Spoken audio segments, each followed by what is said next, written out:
పులిహార దోశ ఎలా తయారు చేసుకోవాలో చూద్దాం.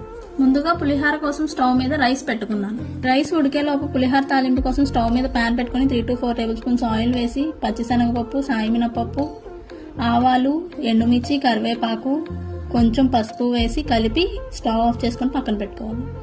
రెడీ అయిన రైస్లోకి కొంచెం ఉప్పు, పసుపు వేసుకుని కలుపుకోవాలి.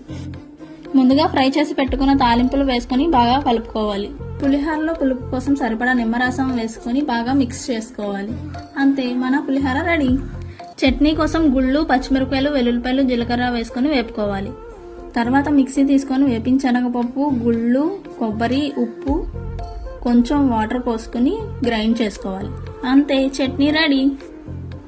ఇప్పుడు దోశ కోసం ప్యాన్ పెట్టి దోశ వేసుకుని కొంచెం రోస్ట్ అయ్యాక మనం కలిపి ఉంచుకున్న పులిహార వేసి కొంచెం కారప్పొడి వేసుకుని నెయ్యి వేసుకొని కొంచెం రోస్ట్ అవ్వనివ్వండి. అంతే, మన పులిహార దోశ రెడీ.